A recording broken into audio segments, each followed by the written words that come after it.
thank you so much for allowing us to make a presentation of our Weir wall detention basin combination design. We have a great group here of engineers and construction people. My name is Rick Adler. I'm the president of RSA Protective Technologies. We've been involved with large-scale civil designs in infrastructure for the past 17, 18 years. We are focusing on water issues and counterterrorism. All right, joining us is David Collins, who is a civil engineer in Houston. He knows the sites that we're talking about. He actually went into the records and he has identified the particular areas that Maverick has chosen and has a current price per acre. All right. Risto Salo, he is RSA's chief mechanical engineer, and he has prepared the mechanical portion of the presentation. Rick Ellman is one of the leaders of one of the best geotechnical structural engineering firms in America, named Muser Rutledge. He is joined with his associate, Andrew Portakova, and they will talk about the analysis they did of the subsurface structure as well as the concrete for the main point. George Dolan is an electrical engineer and owns a company in Houston, and we've been working together a couple of years on many projects. He's expert in, obviously, electrical items, but also in telemetry and video through a long distance. And now Mark Boyer is with us. Mark is the owner and president of Boyer Construction, and Mark has reviewed what we're going to present. And he and his group will perform the actual construction of it. And he has developed a ROM price for this whole presentation. And lastly, Brian Manning. Brian Manning is the president owner of MC Squared. It's another construction firm. And Brian is bringing along a possibility of outside funding for our project. Okay. So please continue. That is our team. Mr. Adler, this is the quick video that we'll be playing. So I'm hitting play right now. Thank you. So, can you do the RSA video? Yes, sir. Okay. So I prepared a video of our work. In 1993, there was the Mississippi and Missouri floods. And that's when, as an inventor, came up with an idea to take a wall and raise it up to create, could you pause this, please? Thank you. A moving wall that would come out of the ground to protect from flooding. And after this scenario, it would go back underground. That was in 1993. We developed that. We went and met with the Army Corps of Engineers in Vicksburg, Mississippi. At that time, it was the Waterways Experiment Station. They really liked the design, and they offered me a contract in 1999. And when I went back a second time, I met with one of the chief scientists from the Army Corps, who was involved with both water control and blast issues. And so he asked me about this large structure and how fast it can come out of the ground. And I said, well, how fast do you want it? He said, we want it to pop up in 2 seconds and become a counter-terrorist blast wall. He said, we have funding for it. So at that time, I put the flood control aside. And please go to the next presentation.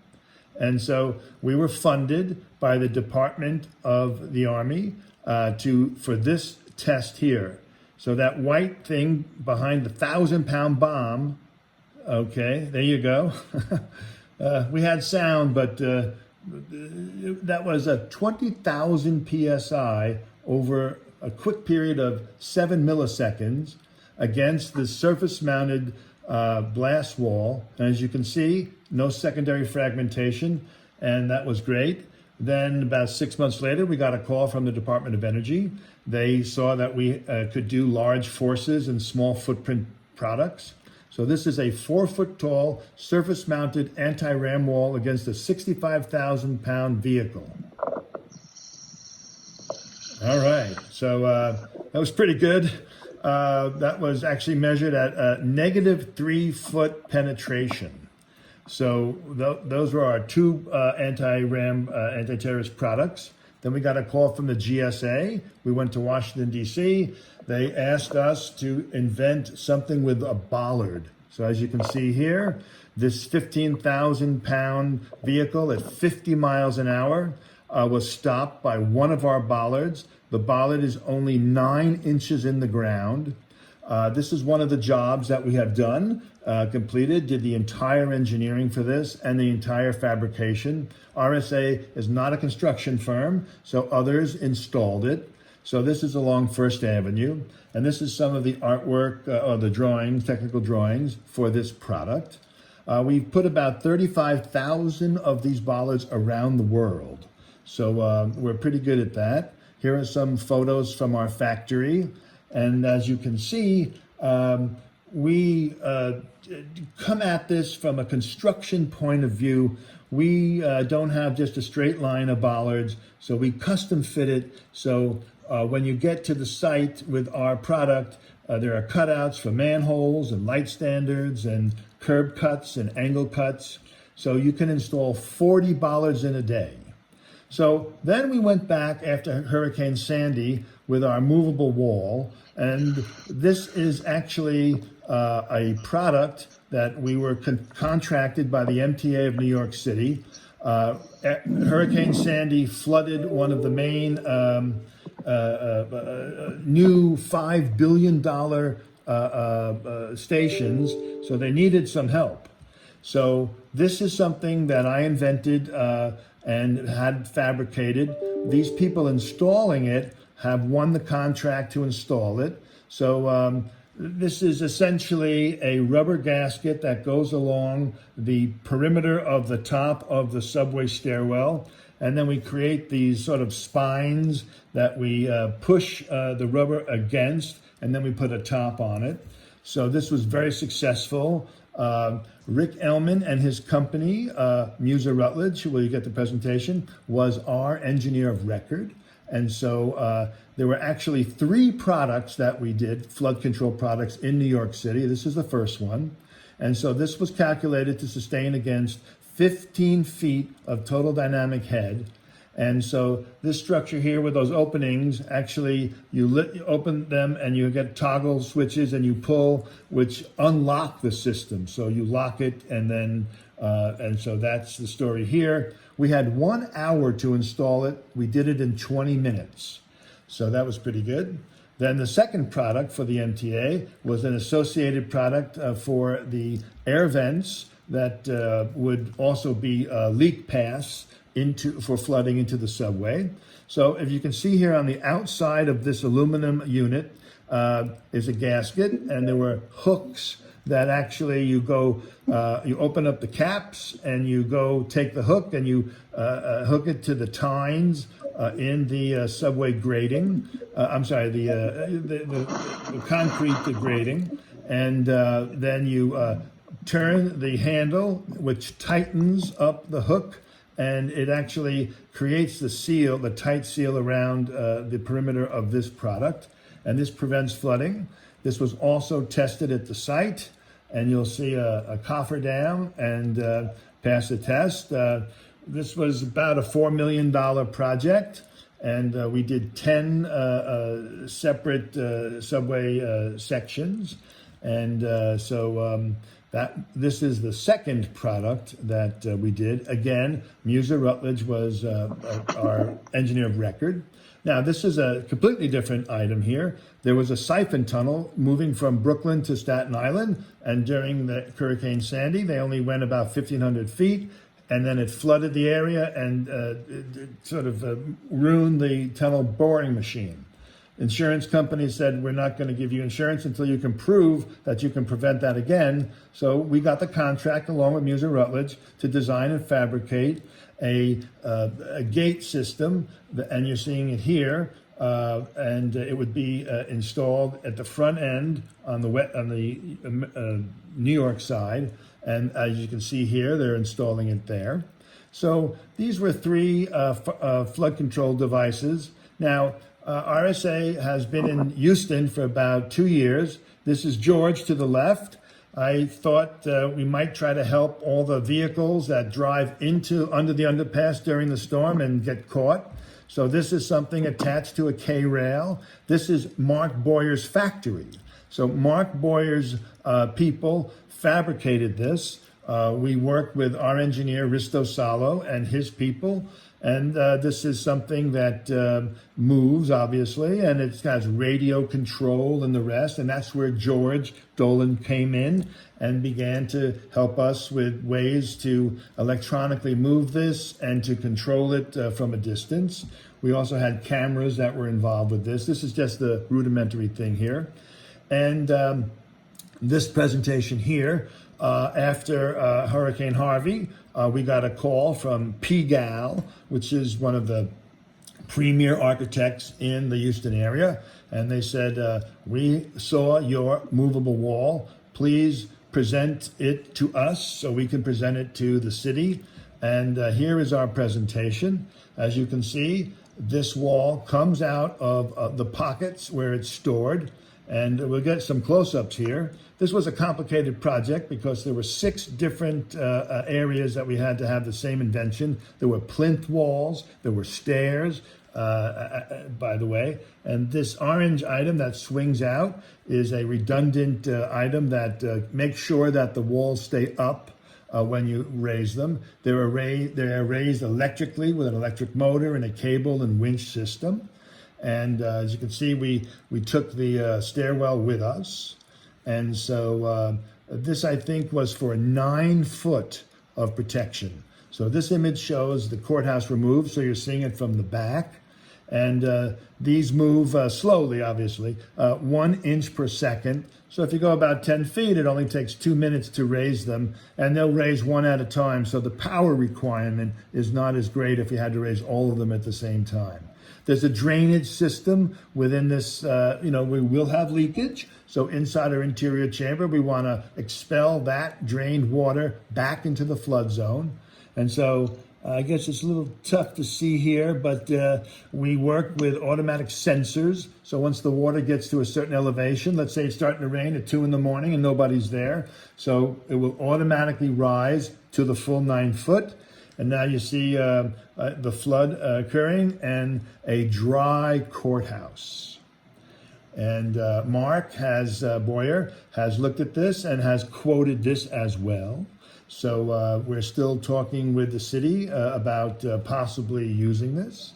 And so so now we move to this idea here. You know what, Maverick, can you stop this here and go to the other video, because this is just going to repeat. Okay. Yes, sir. All righty. So the idea that I had was that the detention basin in its just pause for a second. All right, thank you. All right. So this is a very different formation of flood control. This is an idea to prevent flooding from actually developing. And so what I learned was Harris County Flood Control District works with detention basins, and they have them periodically all throughout the creeks. But you don't have gates and various other elements that we have added to the system. And the main difference that we offer is that we have okay, please continue. All right. So we have some control gates, both to the entrance of this detention basin and in the channel itself. And so these control gates will actually raise up during the storm, and the water will not be allowed to go beyond the gate, and so it will back up. And as the water backs up, it starts to raise and fall into the detention basin, as you'll see here. And we do this in an early time in the flood timing. So we remove hundreds of millions of gallons of water early on, so that saves the downstream section from flooding. And now we're going over the means to do this. And we're calling this a Weir wall. And so you simply excavate this area through the channel and along the banks, and then you drive piles. Andrew will talk about the analysis of that they did. They used Beaumont clay as the basis of their analysis. And so we start off with driving the piles, and then with a technique, we add this rebar cage and under the first 10 feet of the system. And then we put concrete in that 10 feet to strengthen the units. Now, Andrew will also talk about the velocity of flow that he used to calculate the system for. So this is still the bottom foundation. And then you come along with forms that you place around the perimeter of this unit.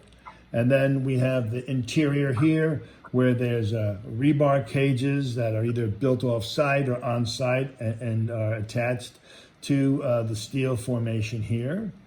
All right. And we'll see the last one's coming up. All right. And then you concrete in the foundation, but you really should call that a pile cap. All right.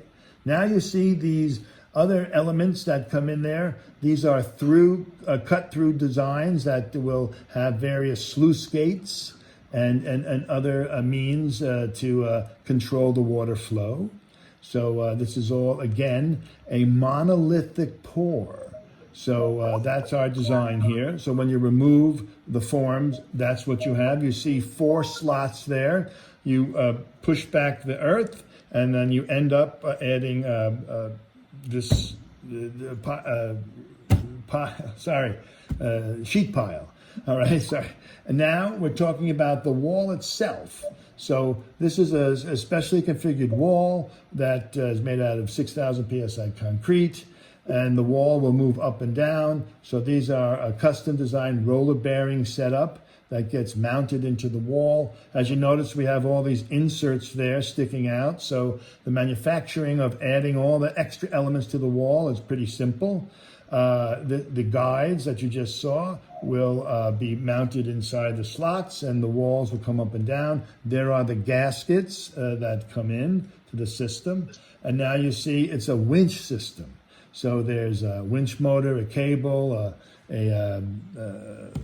sorry, my mind's here, wait till I think. It's just a gearbox, and we have certain brakes on the motors with a pneumatic ability to move.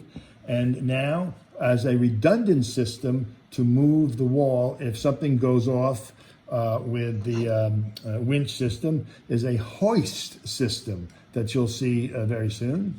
All right. There we go. So there's a walkway for personnel to operate the hoist and to maintain the system. We'll talk about the easy maintenance, long-term maintenance. Risto will talk about that. And as you can see here, we are raising the gate to the position that we want it to be.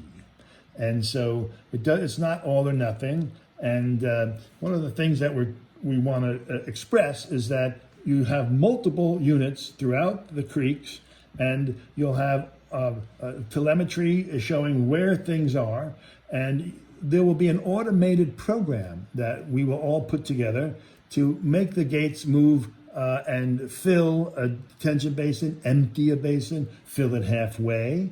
And so that's the goal here. This is a single unit here. So what you're seeing here is a hoist that there has to be attached manually. So this is only if the whole power goes down or a cable doesn't work. So a person goes out there and can control the gate for that. There's also a locking pin for the hoist issue because, as you can see, we have one hoist for all of the gates. So I think you can maybe see in the animation about now. Okay, so we lock those gates into position, and we have the ability to put them every foot. So if it's a 5-foot opening, you can go 1 foot, lock it in, 2 foot, lock it in. And so this is the redundant system to make sure the thing works. What you're looking at also in the front end are these sluice gates, and they move up and down, and they are lower than the Weir wall systems. So we will maintain constant flow and normal flow, so we won't be a dam, for the entire show. Mark mentioned this is like this invention idea. Okay, this is the end of my presentation. This invention idea is like having a mini Addicks and Barker's dam every so often to be able to remove the water safely early on, and then obviously to drain the system because we have control gates. You can drain it at any time after the storm. All right, Maverick, please take over. All right, next up, just kind of, I think Mr. Adler did a good job on introducing the RSA Weir wall as a whole. So I just wanted to kind of reiterate. So here on the right, we see kind of a rendering or a picture of what would be the channel banks full and the detention basin Weir wall. So this is kind of a two-part system that we're considering. And this is the two-part system is what we analyzed in our H&H study. The canal Weir wall and the detention basin Weir wall work in conjunction to effectively reduce the water surface elevation within the vicinity of the Weir wall installation system. And we chose at first the Cypress Creek watershed to conduct this study, knowing that the Cypress Creek watershed would be one of the challenging watersheds to implement this design. First of all, let me say the purpose, again, of this meeting is to introduce the RSA Weir wall system and describe the purpose of the system and its proposed implementation. The goals are to lower the water surface elevation and reduce flooding, obviously, and provide a detention solution that offsets or detain inline detention needs.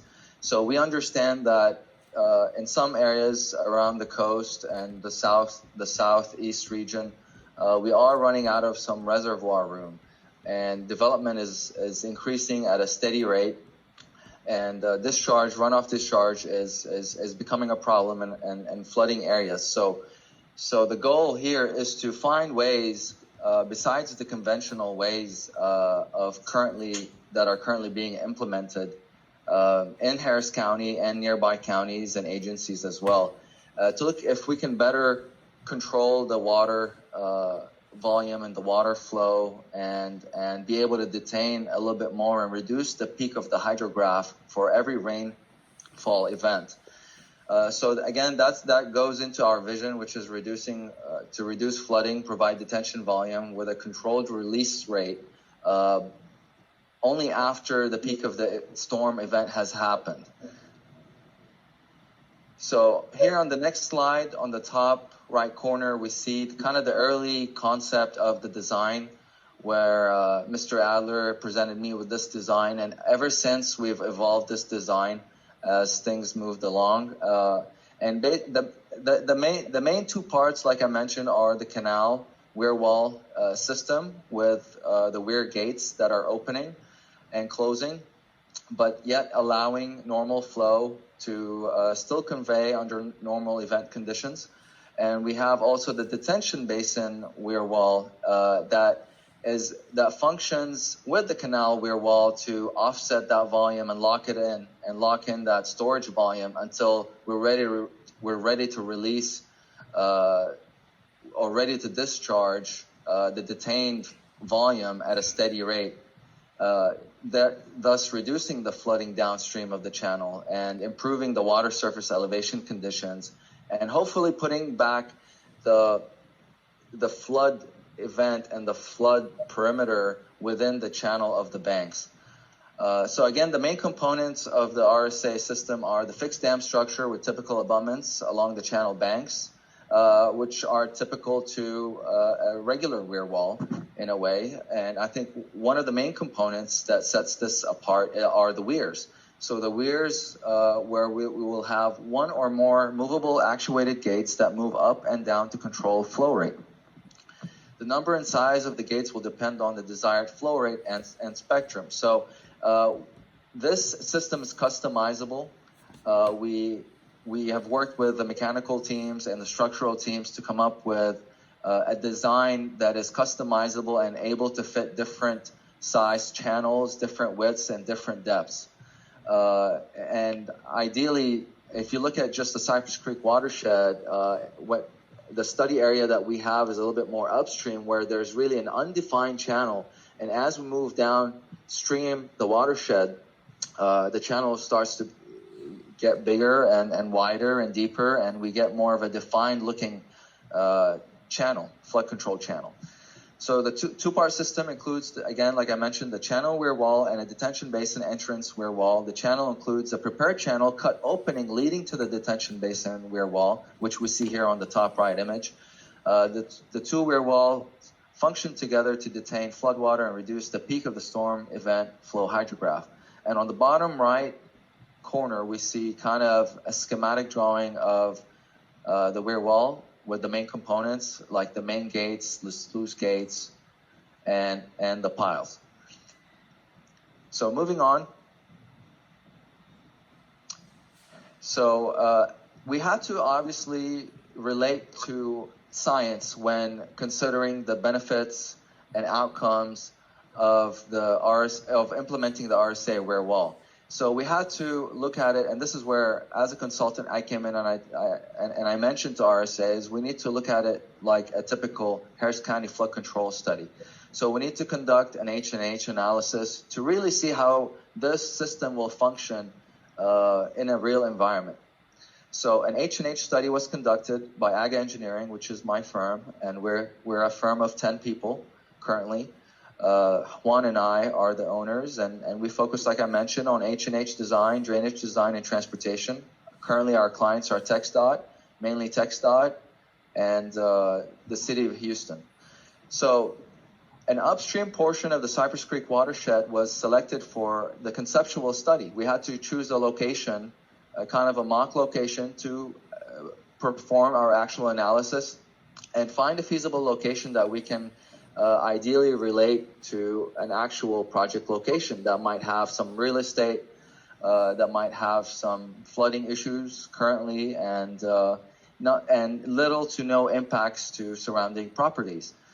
So the upstream portion of the Cypress Creek watershed was selected for the conceptual study. The Cypress Creek watershed was chosen due to the challenging topography, undersized channel that overtops the channel banks, increasing development in the area, and the lack of detention, reservoir storage, and frequent flooding in the area. There's also quite a phenomenon where the Cypress Creek watershed actually overtops and spills onto the Addicks Reservoir, and that has been mentioned in a recent regional drainage study by Harris County Flood Control that was conducted, and which the study also recommended an additional 25,000 acre-feet of stormwater detention in this watershed. This watershed has the longest stream path distance of this watershed is just over 56 miles. The watershed is the biggest out of the 22 watersheds in Harris County, and also the size of the watershed. Now we analyzed a smaller region for our HCRAS study. But I believe the Cypress Creek watershed has over 250 miles of open streams, and there are a few naturally occurring ridges throughout the watershed with variant topography. Again, the chosen site has a floodplain boundary that overtops the channel banks for the 100-year and the 500-year rainfall events, and there are some locations that overtop the channel banks at just the 10-year rainfall event. The Cypress Creek is part of a quickly developing area that faces challenges during heavy rainfall events, and we felt like this would be a good one to choose for our RSA weir wall study. The study isolates a region comprising of several sub-basins in the Cypress Creek watershed and analyzes the changes in runoff flows and water surface elevations in the vicinity of the creek. RSA's controlled rear wall gates aim at attenuating the peak flows in the hydrograph by providing flood control improvements throughout the rainfall event. And the study illustrates a couple of alternatives: the placement of a single RSA rear wall device in a flood control channel, and second, a placement of a second system upstream. And we also, this is what we call the controlled study, is the two system locations that we are studying. And we have a third location downstream that I'll mention here in a second. So we utilized 2D head-cross modeling to model the existing and proposed scenarios. We felt like with the challenging topography and areas of overspill and drainage, conveyance rerouting around the channel banks that are currently not enough, that don't currently have enough, definition to be able to contain the full floodplain. So we felt like a 2D head-cross model would be the best to model the existing and the proposed scenarios and give us a true representation of what we can anticipate by coupling the RSA rear wall system with a detention basin. So we looked at also some of the conventional methods currently being utilized by Harris County Flood Control today. So some including offline and inline detention, offsite detention basins, reservoirs, and inline conventional weir systems.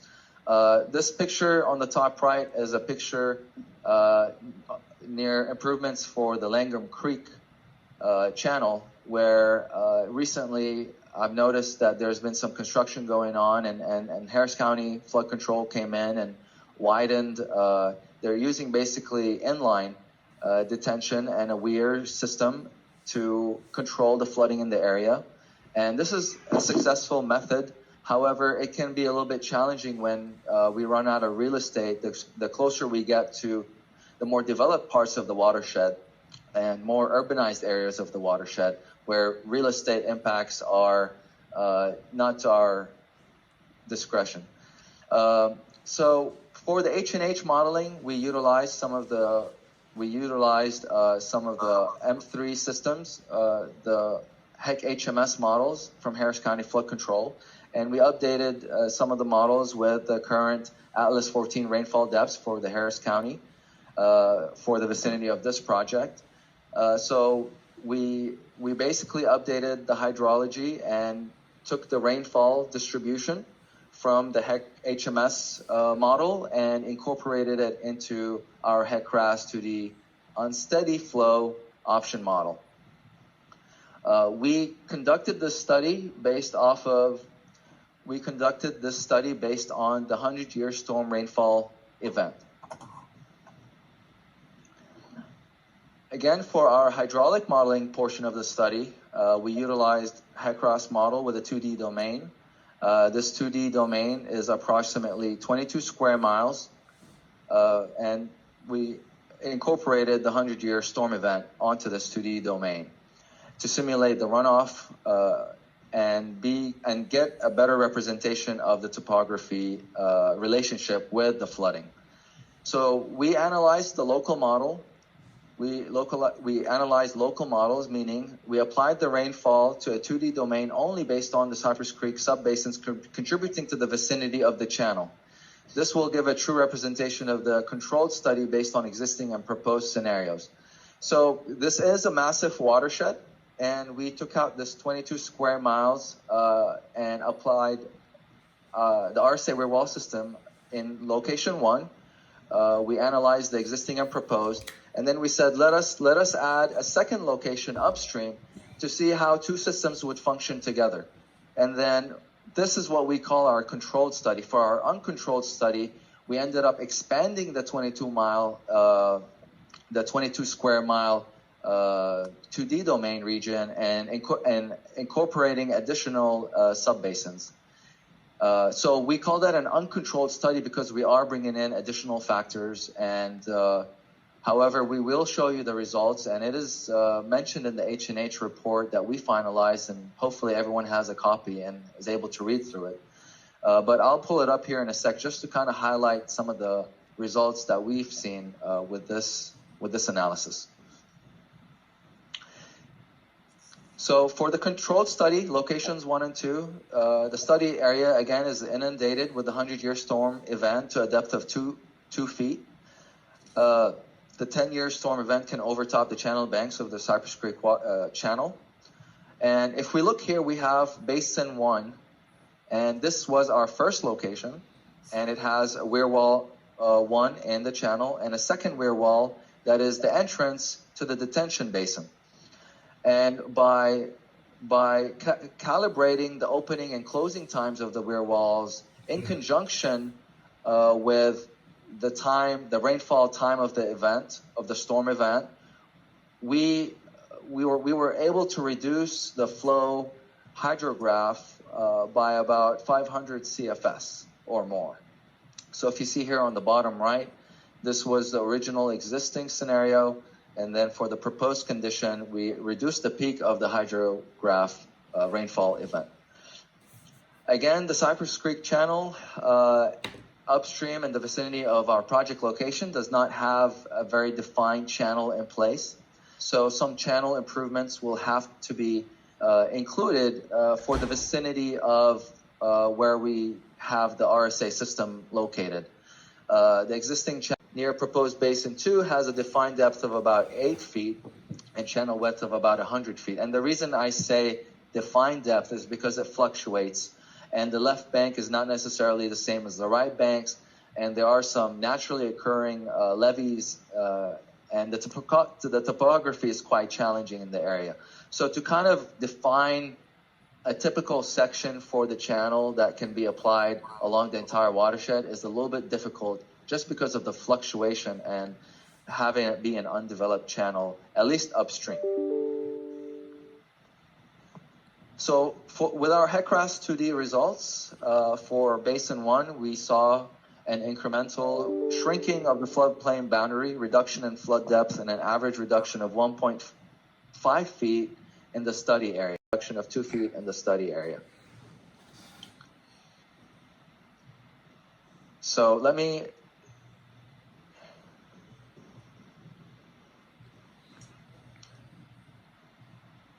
So in GIS,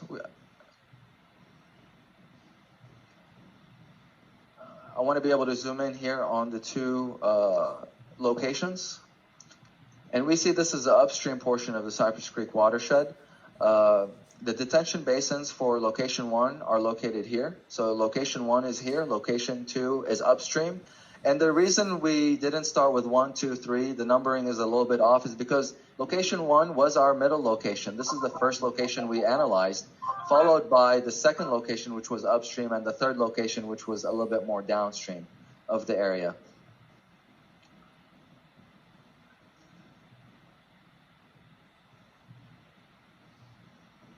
Again, this highlights the original controlled study 2D domain study area with the 22 square miles, location 1 being at the downstream end of the study, and location 2, which is the most upstream detention basin location, being right in the middle.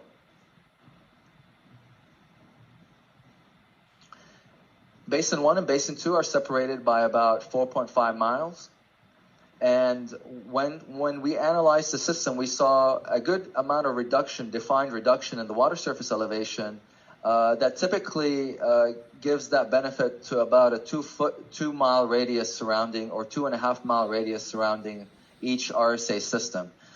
For that reason, we felt like this would be a good placement of the second basin to be able to capitalize on the full benefit of water surface elevation reduction. We don't want the water surface elevation to be reduced, then to flood again, and then be reduced again at the second location. We wanted to interconnect the 2 systems, and we found that the 4.5 miles was an optimum distance to separate those 2 systems in a way that we can effectively continuously reduce the water surface elevation along the channel. So if you have a copy of the H&H report, we talk about the methodology in a little bit more detail and the types of modeling softwares that we utilized and the type of distribution, rainfall distribution for the 24-hour rainfall event.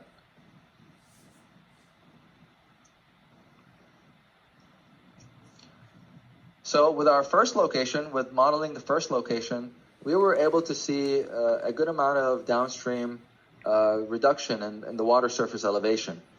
And this gave us an idea to start incorporating the second location.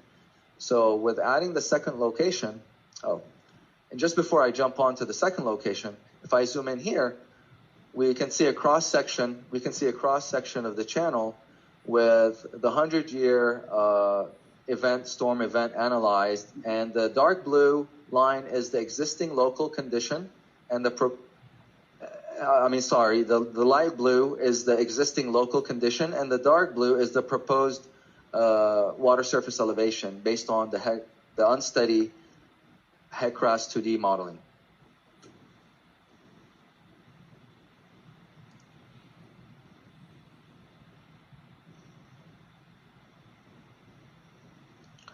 And then we decided to add the second location, which was upstream, and also we saw a good amount of reduction. Now the challenge with the most upstream location, we're almost at an area of the watershed where we have a very undefined channel, and it gets worse as we go upstream. So luckily we're still considered to be in the upstream location of the watershed, but we started to see that some channel improvements might be necessary around the vicinity of the RSA Weir wall system where there isn't a defined channel. We want to be able to have a more defined channel in the vicinity so that we can lock up an additional amount of volume and detain it for a long period of time. But however, we do see the benefits between the two systems, which is, if I zoom out here, location 2 is associated with this reduction, and location 1 is associated with this downstream reduction, and location 2 is associated with this upstream reduction. And the water surface elevation is still lower than existing. You'll see here with the existing profile that the gray existing water surface elevation line is still continuously higher than the proposed condition. We also said, well, let us look at just applying a conventional detention basin design, like a typical flood control detention basin that's offsite and detains water. And we saw that we were getting a reduction. If I go back up here, we were getting a reduction in water surface elevation with just a detention basin, which is typical, and this is a conventional method that is currently used. However, let me jump down here. However, we saw a benefit of about 0.5 feet of reduction for the 100-year storm event.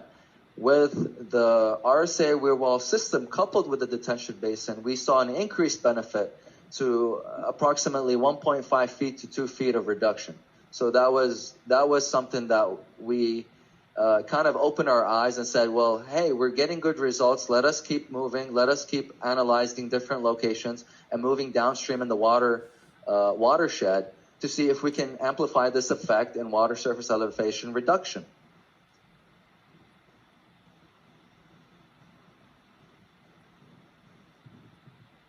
So we did analyze a third location, and if I move on here, we were able to also analyze some of the times it takes for the detention basin to completely fill up and detain the flow in the channel.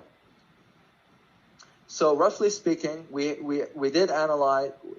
Let me open up some exhibits here. Let me just kind of show you from a high level the first location.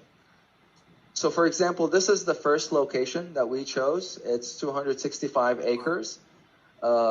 We have a detention volume of 3,691 acre feet.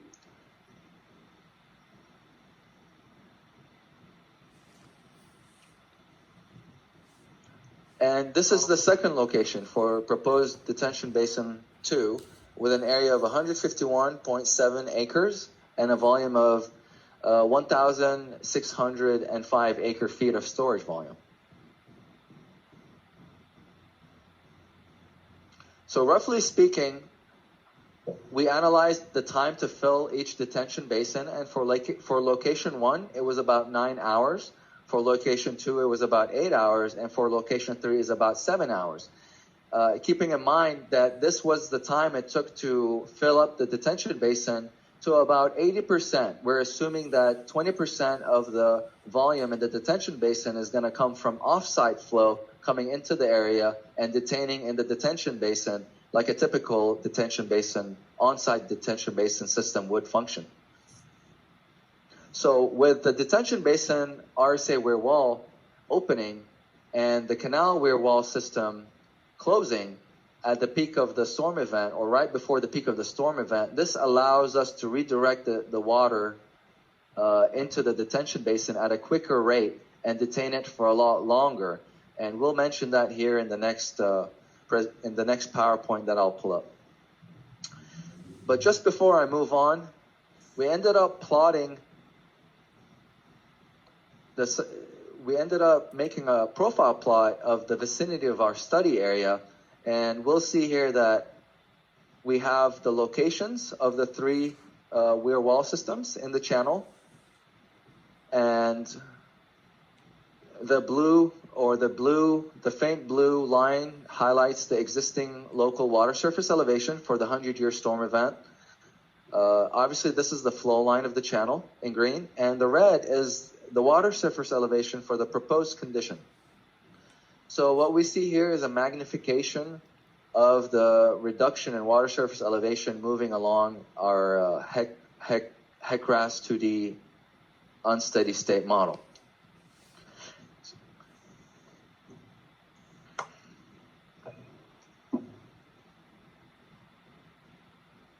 We also analyzed the velocities to hopefully come up with some baffles or some velocity reduction and erosion protection control measures. And we analyzed the system and saw that when we are opening the gates and closing the gates, we are applying just the right amount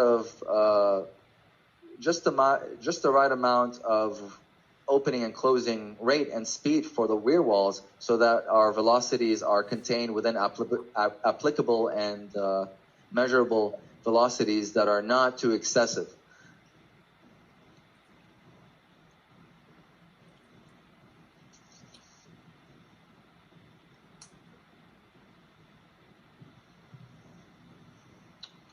If you excuse me for a sec, presentation.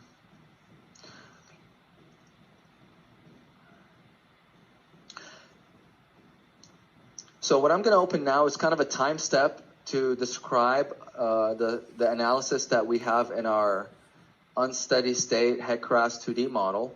And that is just to give you all a better overview and picture of understanding our analysis and controlled study and uncontrolled study. Let's see here.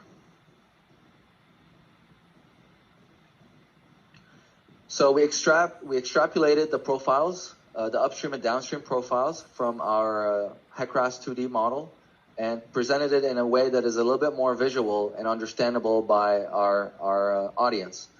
So I'll be happy to share our HEC-RAS 2D files with Harris County Flood Control, and if anyone's interested, I'll be happy to share it and start collaborating. However, we did create some 3D rendering, some of the effects and some of the functions of the RSA weir wall system at different time steps in our HEC-RAS 2D model. So just starting out, this is location 1, by the way, and let me see if I can pull up an exhibit nearby just so that we can relate it.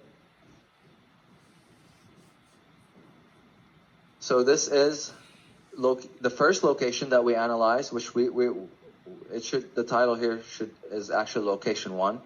So this is being the first location we analyzed. You kind of see that how the channel kind of curves, and the detention basin, we chose this site because it was outside of the 100-year floodplain event. So we wanted to be able to detain as much as possible and not have to worry about filling the floodplain. We understand that might be not as feasible as we move down the watershed, because just by working here in Houston and having the privilege of have worked on the North Houston Highway Improvement Project with TxDOT, we had to install a lot of detention basins that were actually very close or within the perimeter of the floodplain. So we have to always kind of consider fill in floodplain and make sure we're not offsetting any volume away from the floodplain. So with our first slide at time step 0, we have the flow line of the channel at elevation 147. This is what is considered as the normal flow condition. And we have the detention basin Weir walls are closed at this time. The sluice gates are closed. This is functioning like a typical detention basin inlet outlet at this point. As for the channel, we have the Weir walls set to open by default, and the sluice gates are open to allow normal flow water to be conveyed throughout normal flow conditions, and also for environmental concerns. We want to make sure that we're environmentally friendly and some fish are passable and are able to pass through the Weir wall structure without any impact.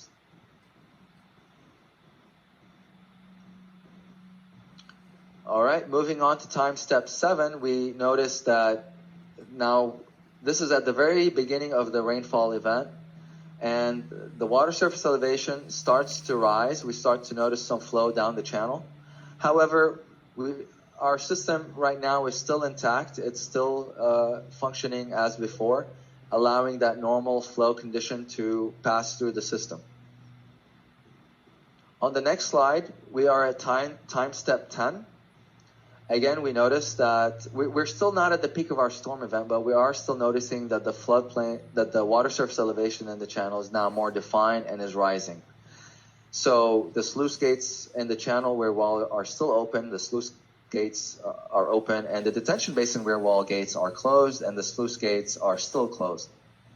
And again, I want to say that this is very relatable to our HCFCD 2D model. So this will kind of give you the story of our HCFCD 2D model, if in case we don't want to, it's a lot easier to read than us going and extrapolating profiles and opening different locations. So for example,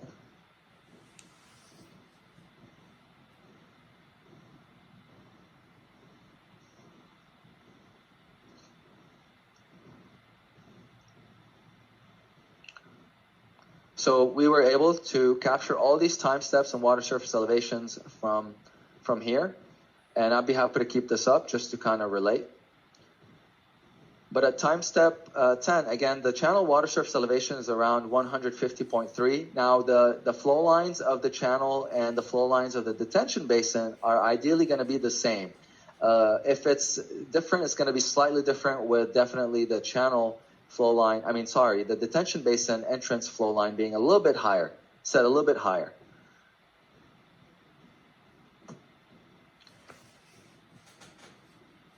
Now, once this RSA, the RSA Weir wall gates are actuated and triggered by different water surface elevations in the channel and the basin, and that controls their functionality. George will touch on that here in a sec, but basically this is the main idea. Once the water surface elevation rises to a certain elevation, we as the H&H engineers will calibrate the system so that it opens at the right time and closes at the right time. So at this time, what starts to happen is the channel Weir walls begin to close. And the detention basin Weir walls will open at this time, allowing the flood water to enter into the detention basin and starts to fill up the detention basin. At the next timestamp 14 and 38, the channel water surface elevation is around 155, and the water continues to fill in the detention basin at this time. The sluice gates are closed for the main channel Weir wall, and the channel Weir wall gates are still remain open. We want to be able to close the channel Weir wall gates right before the peak of the storm event. So we want to allow normal flow conditions to go down the channel for the most part of the storm. For a good portion of the storm event, we want the Weir wall gates to remain open. And again, each location can vary, and depending on the topography and depending on how urbanized the area is, we can calibrate these weir walls to open and close at different times.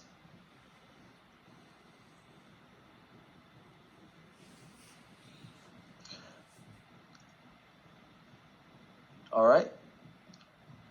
So we are very close to approaching the peak of the storm event at timestamp 15 hours and 14 seconds. The channel water elevation is at 156.7 feet. So we are currently under a flood event, and at this moment, the channel weir wall is going to be closing. So this will close, allowing more water to settle upstream and fill into the detention basin. So at this point, the detention basin is still about half full.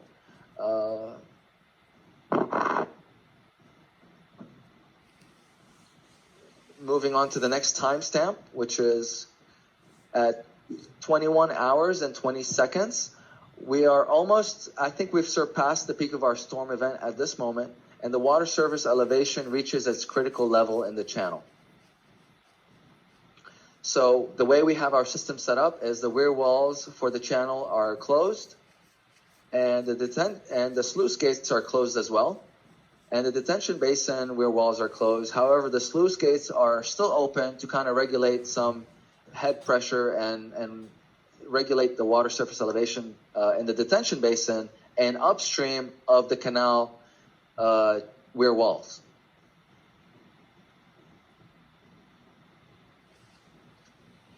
So at timestamp 22 hours, the channel water surface elevation is 167, and the channel wall and sluice gates are open. So at this point, we don't want to over control the conveyance in the actual flood control channel. So after the peak event of the storm is passed and the water is receding downstream, we want to be able to open the channel weir wall gates so that the flow upstream and downstream can regulate. However, the detention basin weir walls still remain closed and lock in the water elevation until we are ready to surpass, until the water surface elevation in the channels is receding and we're able to release more flow rate from the detention basin.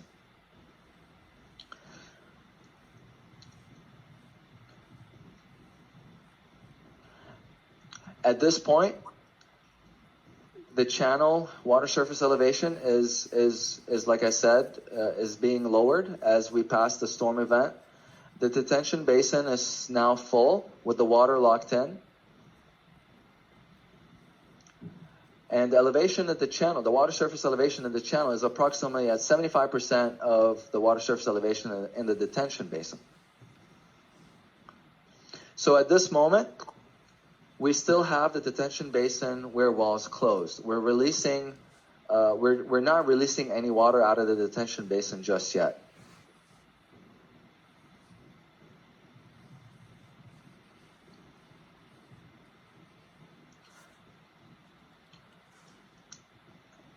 As we continue to have the water surface elevation drop in the channel, and we're approximately now at an elevation of 155, the detention basin walls open, allowing for normal flow after reaching the peak of the event.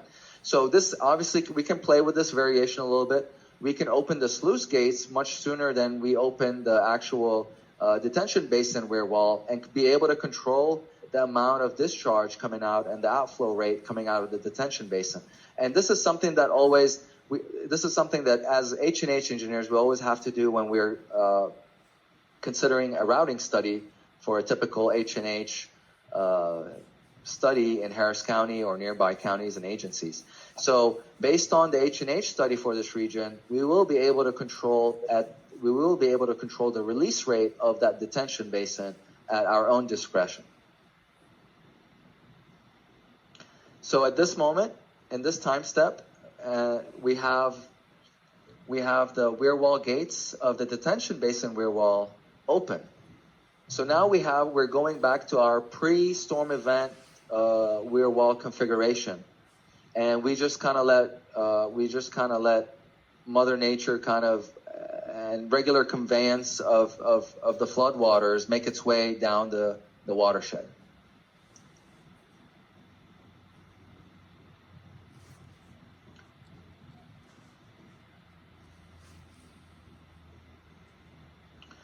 So once we drain most of the detention basin, we can close the weir wall gates again and the sluice gates for the detention basin weir wall will remain open, allowing that controlled release rate into the channel.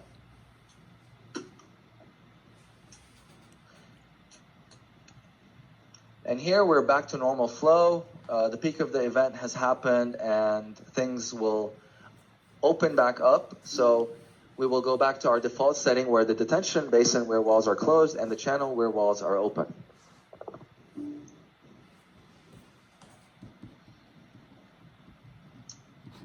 And I hope this was a little bit more interactive than showing you the HEC-RAS results, the HEC-RAS 2D model results. But again, we have the HEC-RAS 2D model and we're happy to share it with our clients and to collect some of your feedback and get some of your stakeholder input and to better understand Harris County Flood Control's position on a system like the RSA Weir wall system, and to be able to collect your input and hopefully implement your comments into the future evolvement of this system as we continue improving it and calibrating it. Okay. Should we move to Risto's work on the structural? Yes. Okay. Thank you. There was a question I saw on the screen, the difference between a typical storm and a design storm. Can you comment on that, Maverick? So this is automatically controlled, or is, oh, I see the question. Right. Craig, you can unmute your mic anytime, no worries. So is this automatically controlled, or is someone watching water levels in the basin upstream and downstream in the channel? A typical storm event isn't as predictable as a design storm. Okay, good question. So in our boundary conditions, in our HEC-RAS 2D model, what we first started out with is we applied some boundary conditions to control the gates. So for example, we applied some trigger points where the weir wall gates will open and some trigger points where the weir wall gates will close.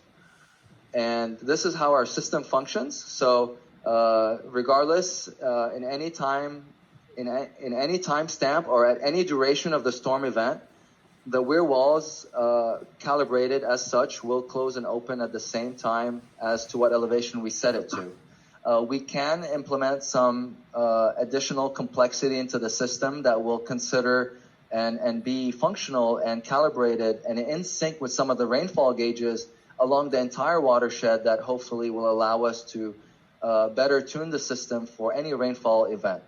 But when we analyzed this, during this study, we were mainly focusing on the 100-year storm event, which is the typical flood event.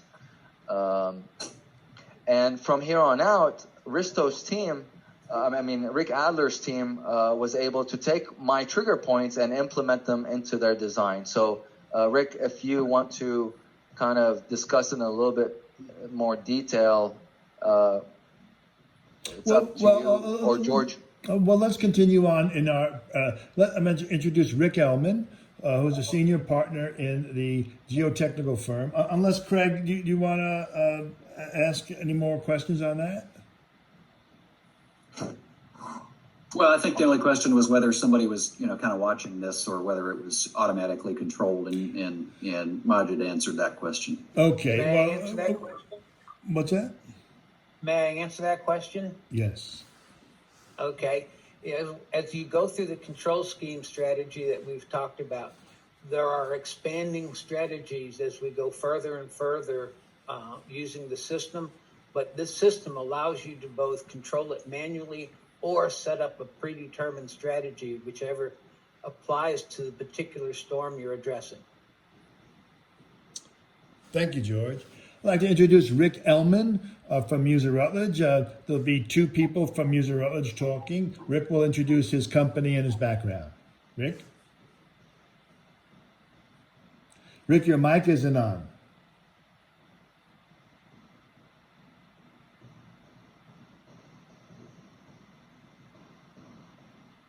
Hello? We can't hear you. Can anybody hear Rick Ellman? No. Rick, if you would like, you can call in. I've put the dial-in number on the chat box.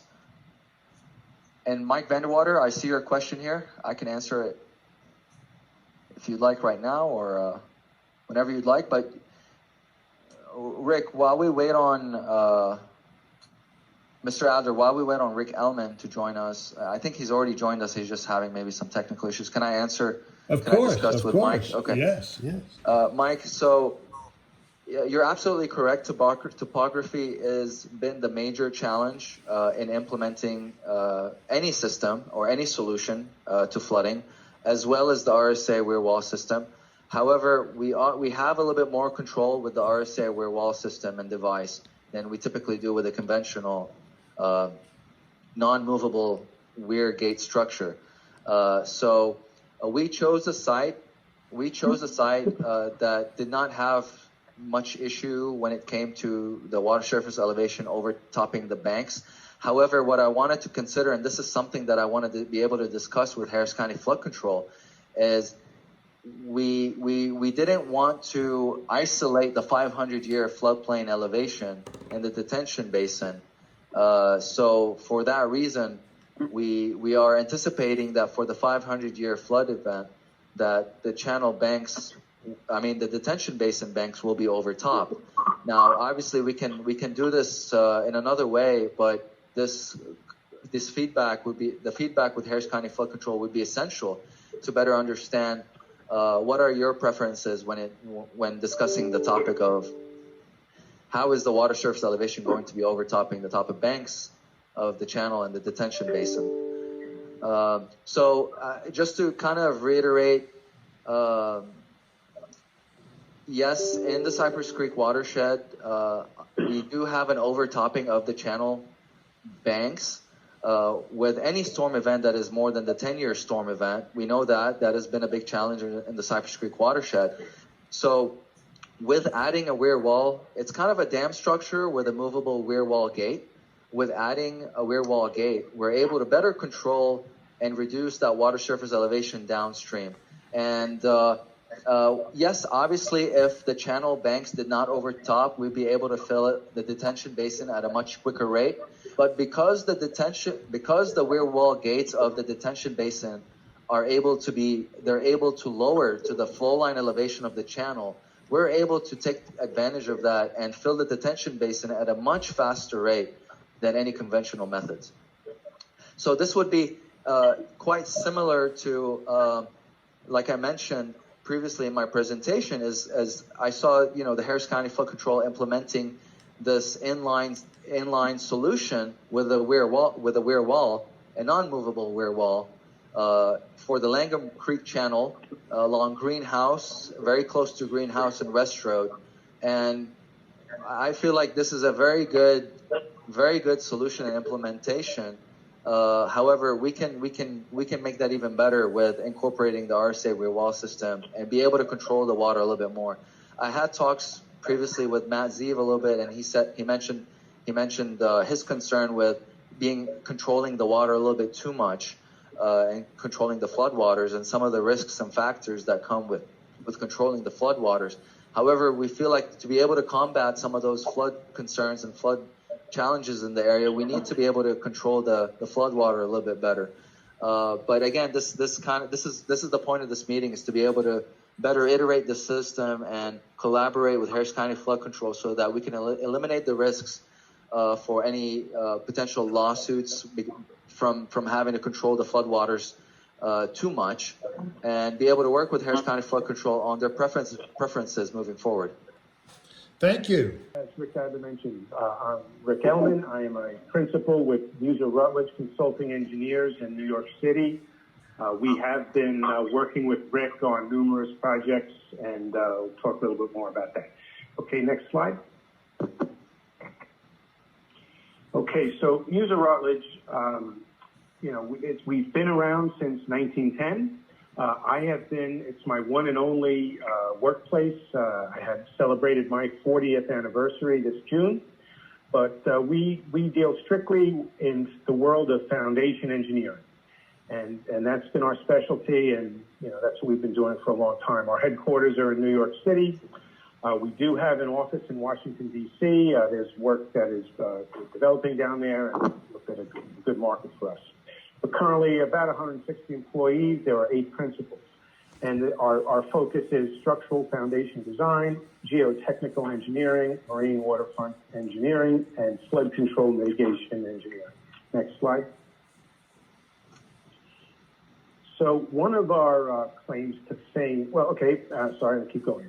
So the key services that Muser Rutledge provides includes geotechnical engineering, Board of Excavations, design foundations, ground improvement, waterfront structures, design build, working with contractors, flood control and dams, tunnels, instrumentation, and construction services.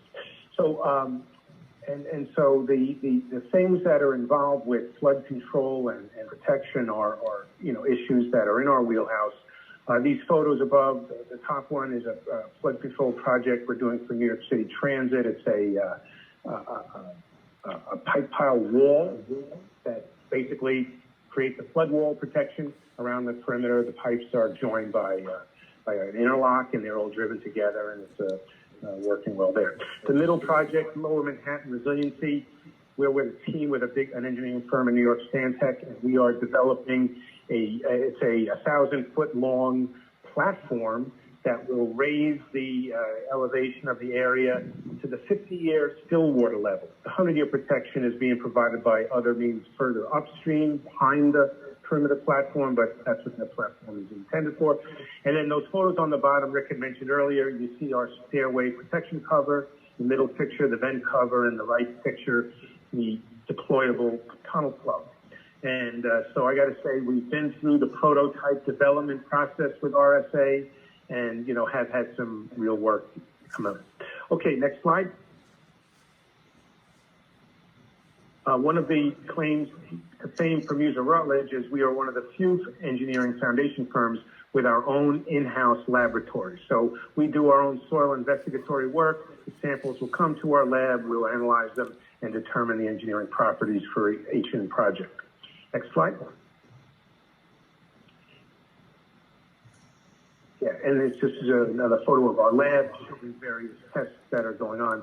So before I pass this along to Andrew Panacorvo to discuss the actual components of the Weir walls, just want to say that, Muser Rutledge has done lots of work in the Houston area. Rick had said we were using Beaumont clay as our base case here, and that's because of the work we've done at the Port of Houston, Port of Freeport, and then recently for the Ashby High-Rise project. Again, Beaumont clay seemed to be kind of the predominant formation, but obviously whatever we have, we will deal with and design accordingly. Thank you for your time, and I'll turn it to Andrew.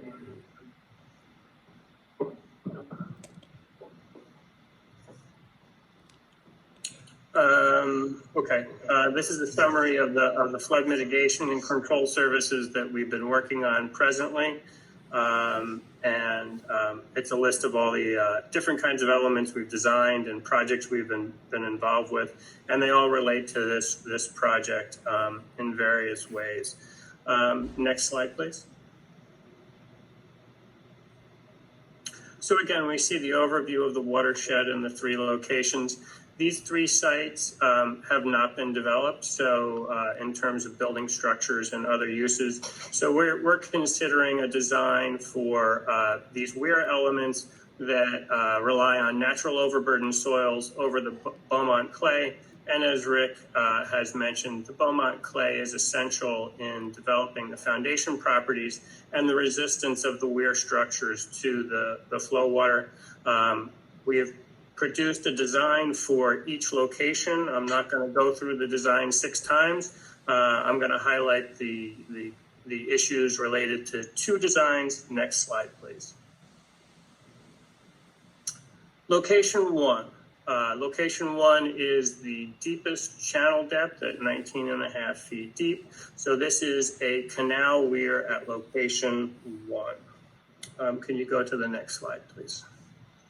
So now we see the Weir structure in detail. And on the top view, we have a plan view or an overhead view if you were above the channel or above the creek. Looking down is what you see in the top plan view. And in the lower view, you see the elevation view as if you were standing in the creek bed looking at the Weir wall. On the upper right-hand corner, there's some notes. The notes include materials, results of analysis, and design properties that come out of the calculations. In discussing the structure, I want to go from the bottom to the top to understand how the structural components are applied, and then when we get to the analysis that follows this, we'll understand how each of these was determined and sized. So at the bottom, below the creek bed, there's a foundation, and the foundation consists of two elements. In this instance, we have driven piles. We're considering a driven steel pipe pile, and then the piles connect the structure to the wall structure through the foundation, which is the pile cap. So at the bottom, you have a pile cap, and then the wall structure sits on top of the pile foundation. When we look at the channel width and the structure, there's reduced demand as you move away from the channel width, and the pile spacing is reflective of that. The structure resisting the flow of water is thicker in the middle. The wall structure can be thinned out as we bury it in the ground. And then as we extend the Weir structure for erosion scour and possible runaround, we've gone to an alternate solution of sheet piles to provide extended protection beyond the widths of the channel. In the one more component of this to be aware of is the positioning of the sluice gate or the movable gate.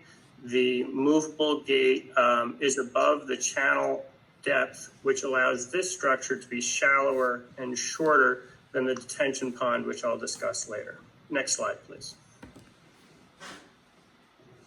In the upper left-hand section, we see a schematic view of the Weir structure and the movable gate. What we're doing here is we're applying an estimate of loading to the structure.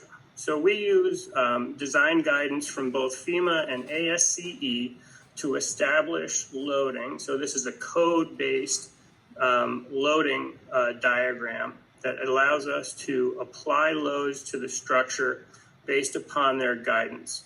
In addition to that guidance, we've also used the flow velocities to understand what the water pressures will be at different locations in the channel.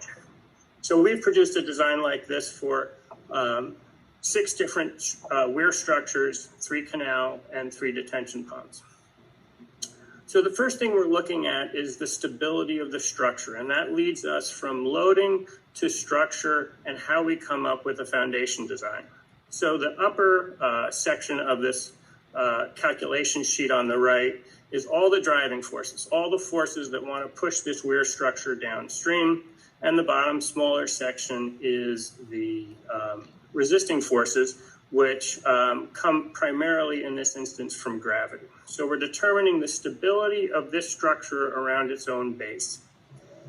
When we do a comparison, the net driving minus the net resistance, we find that there is a net driving force downstream, and that is the force that the foundation must resist to stabilize the structure. Next slide, please. Now we've gotten below the structure and we're looking at the foundation capacity. So we go through several steps. The first step is we determine the vertical loading on each pile. The vertical loading is the first block of calculations, and that's the compression on the downstream side and the tension on the upstream side of the structure. In order to get a reasonable pile capacity and to establish certain design parameters, this design relies on a 3-pile system. Some of the shorter canal weirs can rely on a 2-pile system. Pardon me. The next step in the calculation looks at the lateral capacity of the pile. This is a soil structure interaction we're relying We're relying upon the NAVFAC DM7 manual. This is generally a conservative approach, but it allows for hand calculations that we can discuss and present, and everyone can understand the basis of our thinking. It's not a piece of software where there's a black box and we're telling you, oh yeah, the pile works. So this is something that we can present and review and have a discussion. Further analysis and design would rely upon more sophisticated methods. From the soil structure interaction, the lateral capacity, we move to a tension and compression capacity. This is the geotechnical capacity of the pile. How does the ground support the pile? And we have a compression capacity and a tension capacity. The last element we look at in this analysis is the pile structural capacity, and that's the last column on the right-hand side. Next slide, please. So now we've gotten to the fixed structure, and in this fixed structure, you can see it's complicated. There's a movable gate on the left-hand side that forms a slot in the structure, and the bypass or the sluice gates on the right-hand side put a channel in the structure. But primarily, we are looking at a cantilever structure from a fixed base, and we are designing it using reinforced concrete. So on the right-hand side of this, there's two calculations, one for each section, and we're using reinforced concrete to a cast-in-place reinforced concrete structure, and these are the design components for that structure. And we're providing some preliminary sizing for reinforcement to understand the scale and dimensioning and the physical dimensions, volume of materials that will be required for this structure. Next slide, please. Movable barrier design. We have two gates, 5-foot and a 10-foot gate. Next slide, please. Here we are, we have the images on the left. We have an elevation view, again, as if you're standing looking at the Weir structure. This would be the gate inside the opening within the Weir wall. We have a cross section, and then we have a plan view to see how it fits into those channels in the Weir. On the right-hand side, there are sample calculations. We are relying on the same loading for the overall stability, and we take that the overall loading, and for this design, we simplify it to a uniform pressure over these plates, and we design it using a structural analysis that's provided, and then you'll see that there is a simple reinforcing design that's demonstrating how we came up with the reinforcing and the design parameters for this plate. Next slide, please. You know, Andrew, I think because time is getting faster, this next one is similar to the first one. Can we jump to Risto's presentation on the? Absolutely. I'll just close with, we've considered this design from the point of view of using materials and construction techniques that are very standard, driven piles and reinforced concrete. We think that that's something that's certainly a place to start before we get to something that is a little less straightforward for design and constructability. Thank you, Rick. Thank you. Maverick? Do y'all mind questions before we move on? Of course, please. And I don't get me wrong, I don't disagree that they can be constructed and that stuff like this is constructed on all over the place. But I do have a couple concerns based on my experiences with similar type situations, both locally and with the Corps of Engineers. A lot of times, these type of gate systems tend to stick and have issues if they're not exercised on a regular basis on that. I mean, hell, during the last big event on the Morganza Spillway, they were even worried if they would be able to open the gates on that. I've also seen a lot of issues with trash, tree trunks and other things create problems when they get wedged in the gates on that. So how do y'all propose addressing those type of issues? Well, in terms of the exercise, it's all the connections are remote, and they're powered by electrical motors, so with sensors, and they can be measured from your control center. So and it costs almost nothing for the electricity. So you can move them once a week, you can move them once a day, and get a reading for it. And so for that business, that's why we maintained an electric motor versus some hydraulic or pneumatic system. In terms of trash, in some of the drawings, there's a trash at level. Risto, do you have you can talk to the trash issue, please. Risto, are you there? Risto? Risto, I think you're muted. No, that's a different. There you go. I had to go find the button. Okay. Can you please refer to how we dealt with trash? This item here is something to do with silt, not so much trash. Can you find a different? For the sluice gates, which are down at the mud line, basically, we have upstream debris screens that keep out the bigger pieces to keep them from getting caught in the sluice gates.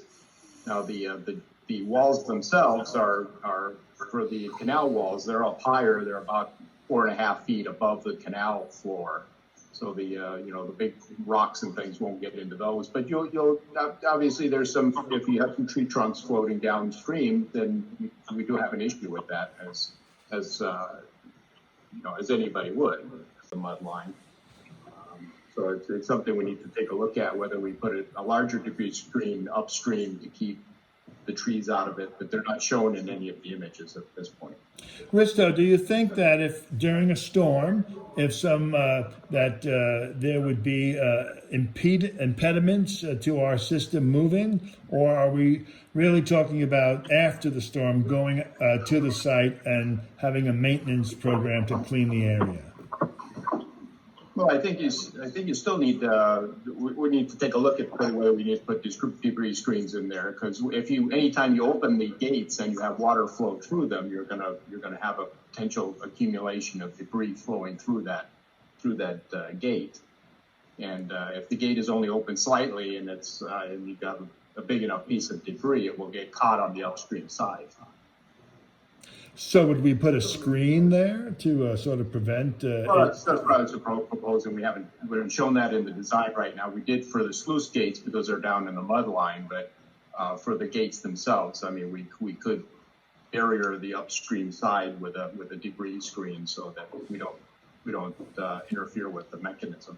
All right, so we will do that today, tomorrow. We'll put that together and give it to Maverick, and he'll forward it to you.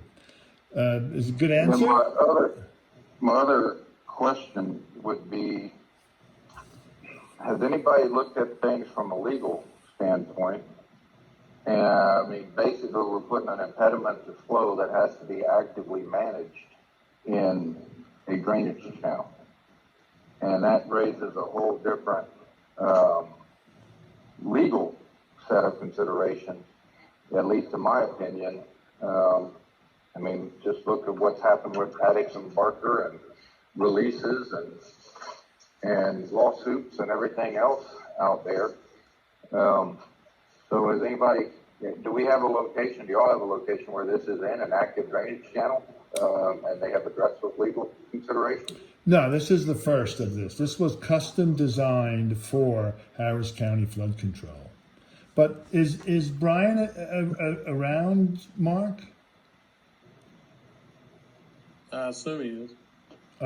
Brian, are you on? Brian is sort of looking into the legal parts of this. So we can get back to you on that as well.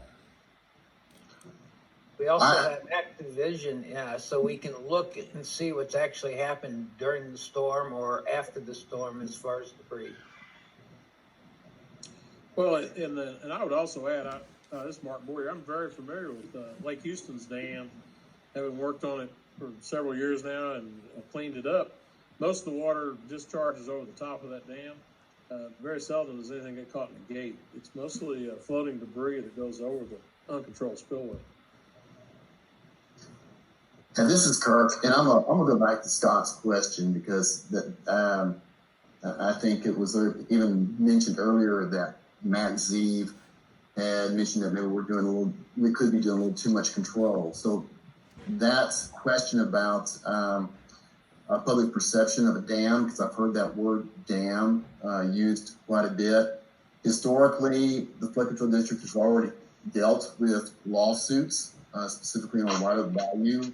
And it was just control structures. They were static control structures, and they were considered a dam, and we were sued because of that. So anything that's within the channel is a major concern, especially on the legalities of that. And when you start trying to control the channel flow, and you're manually controlling it, then you're not there's gonna be people either downstream or upstream, and they're just not gonna be happy. Something's going to happen that's gonna be beyond our capabilities of controlling that flood, regardless of what we did. And people just naturally just want to blame somebody. They want to point the finger. And so they see a structure in the channel, and no matter how well engineered it is, how well ran it is, we're going to point to it and say it's the cause of my problem. And now we're in the midst of a lawsuit. With that said, my question is, have you looked at the efficacy of this if it was used just as along the weir of a detention basin by itself without the control structure in the channel? I think Maverick, you talked about that. Reasons Yes. why a structure like this along the weir of the detention basin, not in the channel, could be of benefit. And so I'm interested in hearing if you guys have even considered that or have ran any models on that. Yes, Mr. Hooper. So this is one thing that we came across with location. I believe it was with location 2. With location 2, if you recall, I mentioned that the channel is very undefined upstream. So that kind of led us, I think by coincidence, to be honest with you, by coincidence, that we were seeing about, if I had to separate or give a ratio for the benefit, we were probably seeing about 65% benefit from the Basin Weir wall system, and the remainder being from the canal weir wall system at this location, just because of how undefined the channel is. And going back to Mr. Vanderwater's concern about overtopping the banks and eventually circumventing the channel weir wall. So I do agree that we can gain a lot of benefit just from the detention basin weir wall itself, set aside the canal weir wall. Coupled together, the benefit is even greater. But if it helps to reduce concerns and risks of future lawsuits, then we do gain a lot of benefits from just the basin weir wall system being installed, allowing the floodwater to be offset from the channel at a much faster rate than conventional methods, and being locked up. I think that is the key point here, is the fact that the weir wall closes again, allowing that water to be stored in the detention basin for a longer period of time until the peak of the storm event is already surpassed and we're ready to release the water again at a released controlled rate. So I hope that kind of answers your question, is that yes, we will still gain a lot of benefit from the basin weir wall if, for example, Harris County Flood Control or any other client is opposed to the idea of a dam structure or weir wall along the canal weir walls, along the channel. If I go here to that same example with the Langham Creek, we see that, and I think this is still being developed. There's ongoing excavation and all the time until today, and I think this is part of the maintenance program or system where Harris County Flood Control allows the contractors to come and capture, pick up additional fill at no cost. it's a win-win situation. You ask me, it's because I have to wash my car every week. So, but basically, if I zoom in here, we have kind of an inline system here with just a inert weir wall, a non-movable type spillway. And this is kind of functioning in a similar manner to what we're proposing that will ultimately go into the channel. So in terms of implementation, I do see your concern, and yes, there are ways around it. And we're here for this feedback, to facilitate this feedback and get a response from you guys. And we're happy to do some more detailed modeling or additional analysis on anything that you see a benefit of. Okay, yeah, that helps. Good. I'm glad to hear that you did discover that you had a large benefit just using the basin itself. But I'm just going to say this is for Craig and for Atul. I have something else to say, but I probably ought to take it offline. And Craig and Atul, if you want to talk to me later, I can talk to you more about a conversation I had with Mike Tabbitt several years ago about these weirs and our basins and what I'm thinking about this particular use. I mean, this is Atul Hanan with flood control. I know what you are talking about because, we had the lawsuit before and so forth. So we'll discuss on that. But one thing is, we are just dealing with timing here. That's why you are showing benefit here and there. Yes, we are dealing with the hydrograph. It's all timing game. And what you are showing as an added benefit is just the timing when you close the gate and close or don't close it. Yes. So, be mindful. And plus also with cypress that you are looking at, you might have to look, this is just a suggestion. If you look at the behavior of cypress, dropping a foot more, I don't know how much benefit it brings to the surrounding, because if you look at the flooding of cypress, it's a couple of feet. So you have to look at, am I just showing a foot drop? How much, structures I'm benefiting here and there? So this is just like for you guys to think about a little bit. Because yes, you can show in terms of vertical what you are doing, but in terms of horizontally, how much it is going and providing benefit. So these are like some of the metrics we look at. And also playing with the timing is also very critical. And another thing is when you did I don't want to go too detailed, but when you're looking at just the 2D, so if you go other parts of bayou somewhere else, just a 2D doesn't play that much because in a channel there are many structures, yes? So head loss is another thing that needs to be considered. So I don't want to go too depth, but just giving here and there glimpses that when you specifically go to certain area, we are going to ask those questions, because our main goal is how much it is helping others. Yes, if you drop like a foot in Braze Bayou, it's a huge help, but some watershed it is not. So just to tell you some of the key point, I'm just bringing it up. Maverick, didn't we discuss something like a 20 or 30 mile run?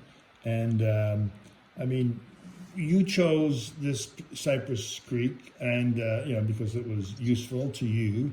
What about in Braze Bayou? Do you think we can get the same foot or 2 foot drop? Yes. So what we were seeing is, and again, this is coupled also with the size of the detention basin, and like Mr. Hooper. I hope I said that. Did I say your last name right, Mr. Hooper? Yes, you did. Very good. Thanks. This kind of goes back to saying, how are we going to implement the system? Obviously, in this scenario, Harris County Flood Control is the client, so we have to cater to what they're asking in terms of risk management and all sorts of things, and like they mentioned about head loss. But I would say that in terms of implementing the detention basins along the entire watershed, this is where the master drainage study would come into play. And what we could look at is taking that master drainage study and tweaking tweaking the master drainage study and models and implementing our own solution, which is the RSA Weir wall in this scenario, and seeing what the benefit and outcome will be. I would hate to comment on another watershed that we haven't looked at, but the benefits that we've seen have been substantial for a vicinity of a 3 mile radius, coupled with a detention basin. So the more we run out of reservoir space and the more urbanized and development comes into our area, especially Cypress. I live in Cypress, and it's growing substantially, especially now with the 529 project coming into play and Town Lake and Bridgeland expanding. It's gonna eventually develop to a point where we might run out of room, and maybe where that 1 foot would make a big difference and 2 feet would make a big difference. While I worked on the North Houston Highway Improvement Project, which is one of the biggest projects, we were trying as much as possible to reduce the water surface elevation by 1 foot or 2 feet, with just some improvements and a lot of detention basins added. So I feel like this RSA Weir wall system, coupled with a detention basin and some kind of master drainage plan implemented, is going to greatly benefit any reservoir you add it to. However, it's a two-way stream. RSA, working with Harris County Flood Control, would be able to solve this. And we can analyze and look at different scenarios and situations as you guys see fit. So we're happy for this feedback, and we look forward to additional feedback so that we can further give you different scenarios and be able to give you that data that will help with your decision process making. All right, Risto, can you please quickly go over the mechanical parts? Yeah, I'll make this quick. I think we've seen most of the major elements already, so I don't really need to describe them very much. But let's go to the second slide. There we go. And this is the overall configuration of how a typical gate would work. You've got a winch pallet, basically, which is a cable-driven system. So the Weir wall is always hanging on the cables, and we're just moving by spooling in and spooling out the cables, we're moving the wall up and down. So it's infinitely adjustable. There's no stops other than the end stops. So we have complete control as far as what elevation it is and the speed that we move. Next slide. This is a typical construction of the gate. I think we saw it in Andrew's presentation, the precast concrete wall, and we've got some wall guides then that carry the loads. You can see the 2 lift shifts where the cables turn, and then in the center there's a hoist lifting post, which we use for the standby hoist that gives it a place to connect without actually climbing down into the hole. That's why it's extended like that. And the up-block post then to actually hang it from. Next slide. And this is typical for the 10-foot wall. Similar construction, just has more guide rollers. Next slide. And this is the guide roller. The larger roller is the upstream-downstream roller, which reacts the water loads from the upstream side, and then the smaller roller just keeps it centered in the guide tracks. Next slide. This is a detail of the winch, fairly straightforward cable winch system with a center gearbox and electric motor, then coupled from both sides with a drive shaft to the cable drums. And then we have disc brakes at each end. What you don't see here, there's a weather cover that goes over this to protect it from the weather since it's exposed. The disc brakes at the end are spring applied, but they're pneumatically released. So there's an air reservoir there that gets fed from a central air compressor. And that allows the control system then to release the brakes. And redundant to those is a motor brake, which is spring applied but electrically released. So when the power comes up on the motor, the brake releases, and we have complete control over that. Next slide. We were talking about debris, and there's seals around the openings of these gates to keep sand and debris from getting in between there, and mostly for protecting the guides when the gates are in there. And once the gates are in the closed position, there's seal on each side that prevents excess leakage through the gate. And again, this would be the location maybe on the upstream side of this, which would be the far side if we wanted to put a debris screen there to keep larger pieces from getting caught up in either the cables or the seals. Next slide.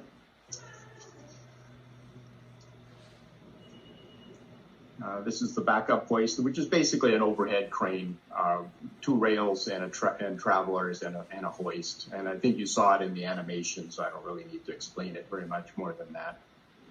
In this view, though, you can see where the water level sensors are. There's one upstream and one downstream sensor over on the right-hand side.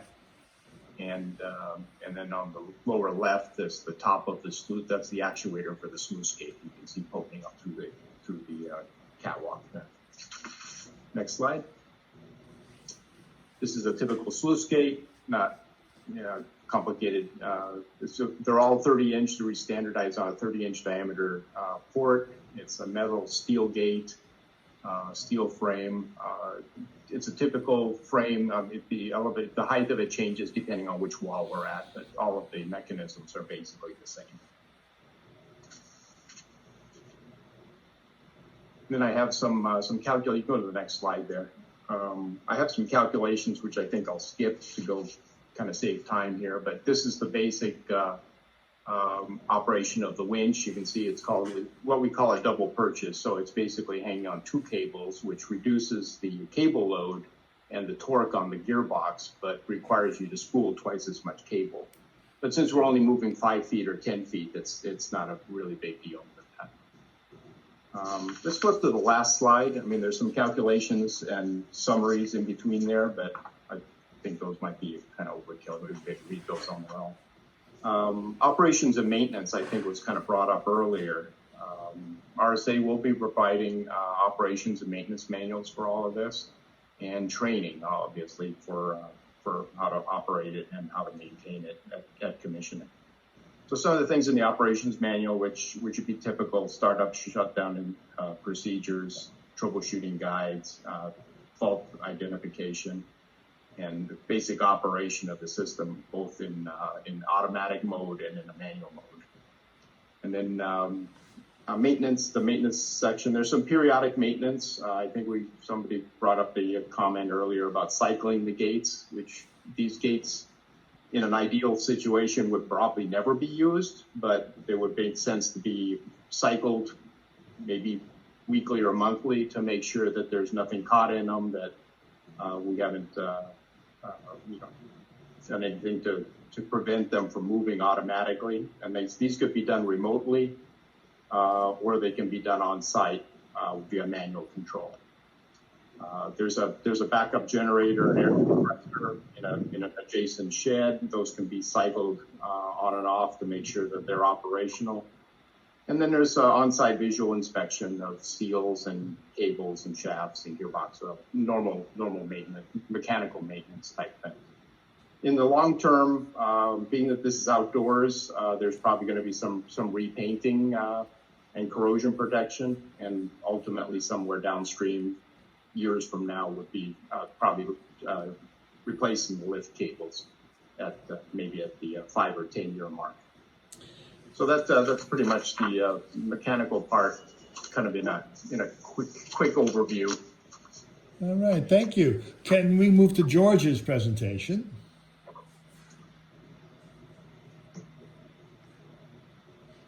Okay, let's go ahead and go through here pretty quickly. So let's skip. Just point a note here that on 3 locations. Next slide, please. Okay, on the 3 locations, as you can see, there's some little pink identifications for 1, 2, and 3, the 3 basin or locations. If we go to the next slide, we can basically see that there are utilities already available in these areas. So getting to the utilities should be no problem. Next slide, please. This is basically the same thing, and if you'll stop on the next slide for just a moment.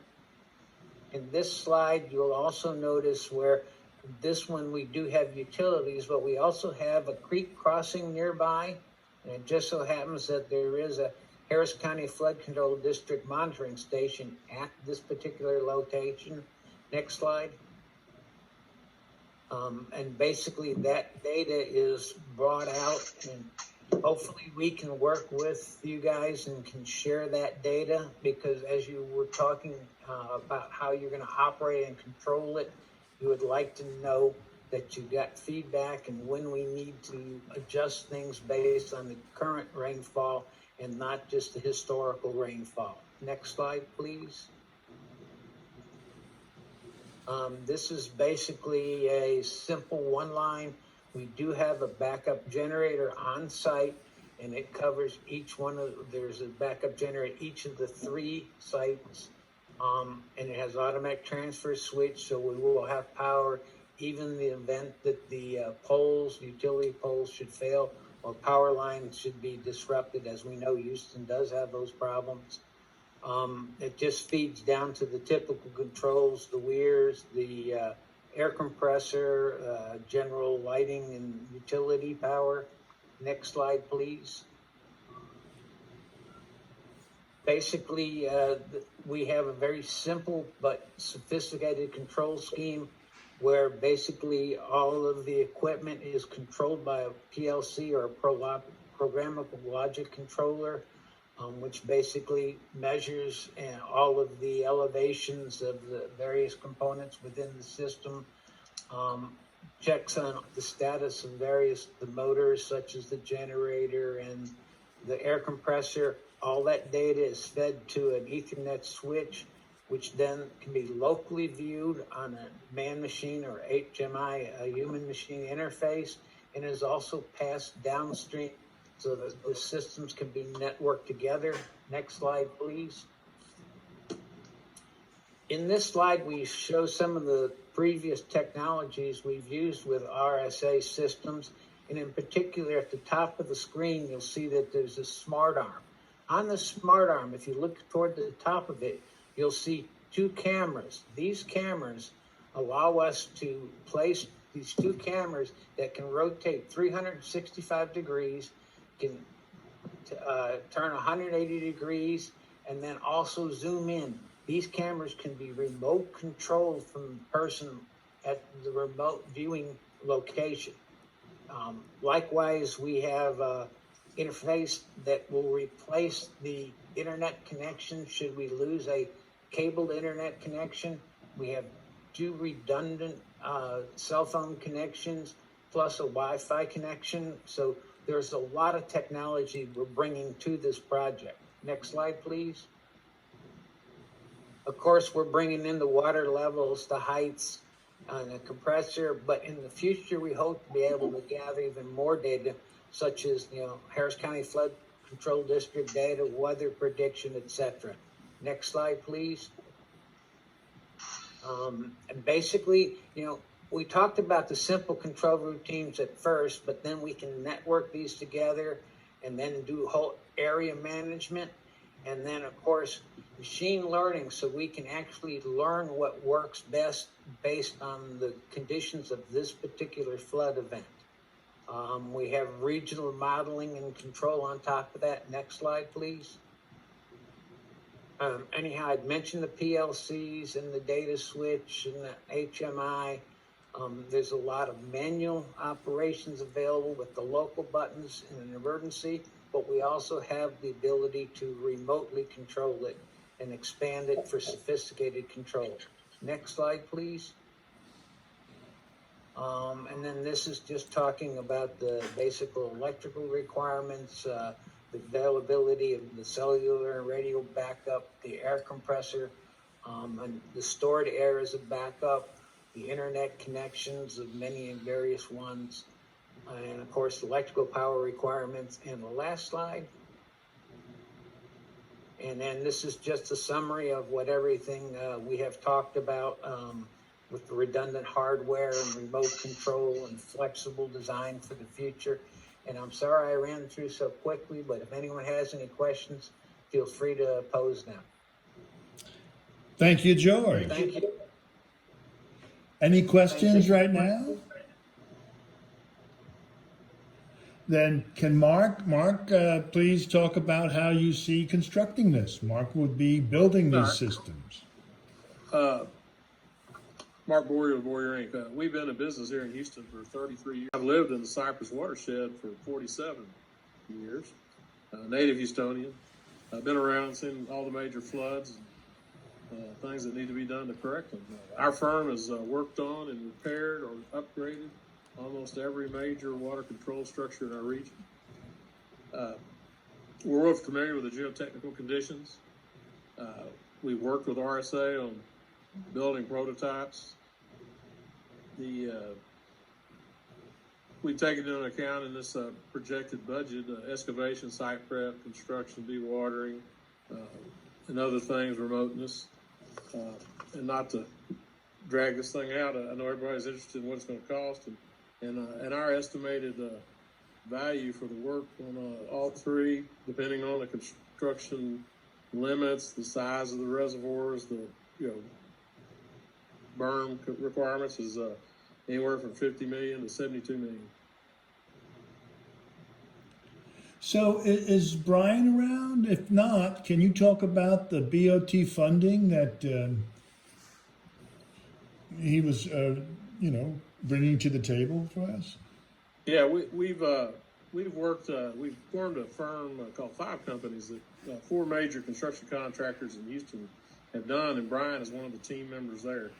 And we through experience have brought with him the PPP ability to bring funding to a project of the right characteristics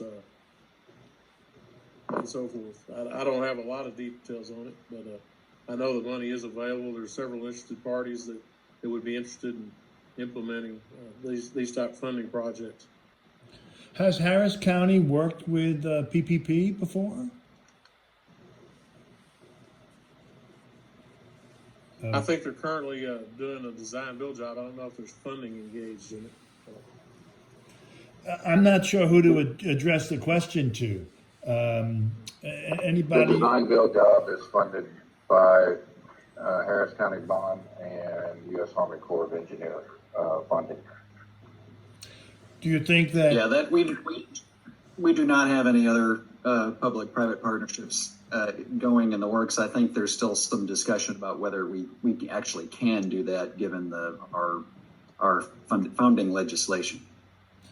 Can we somehow interact with Harris County, with our people, to see if it's possible and what might be needed to make it possible? Well, I won't be flippant, but it's a free country. Well, I'm asking, is there a person at Harris County that we can connect with that would be involved with this procedure?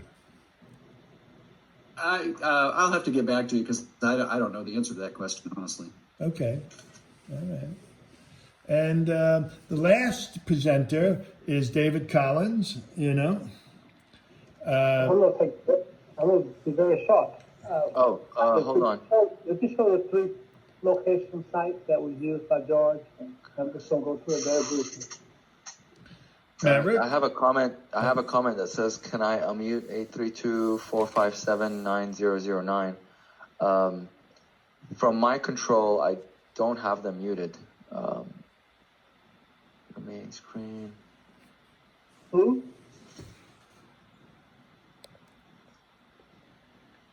Seems like we have a caller that would like to be unmuted, but I don't see that the mute is coming from mine.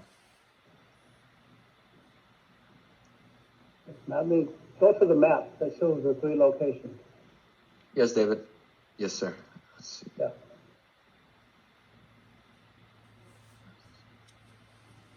Well, basically, if you familiar with the location of Basin 1, Basin 2, and of course 3 is to the northwest. And basically the land value around this tract there is from 3,922 to 13,000 and so on, with an average cost of $80,166. Now, Basin 2, the price for some reason was somewhat cheap.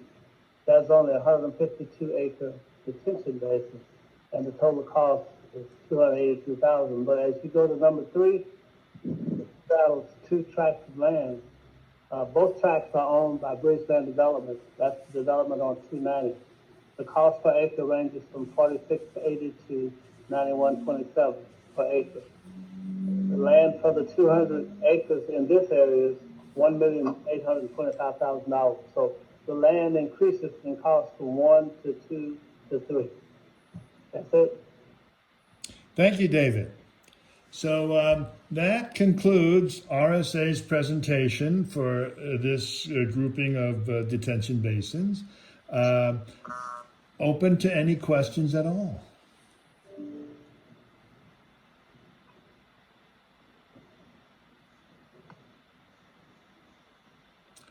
Well, I'm gonna tell you that Brian was the one that was trying to be unmuted. So he was gosh. listening, I'm sure. Oh gosh. Can you ask Brian to call in on the phone number? Brian might have some information on this PPP funding. He was looking into it earlier through Harris County. So let's see if we have something.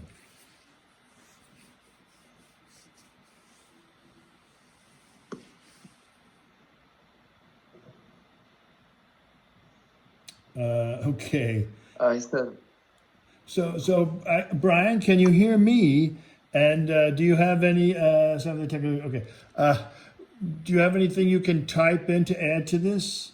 Okay. Or maybe we can talk about this at a later time. But did you discover means to actually do the P3 funding with Harris County?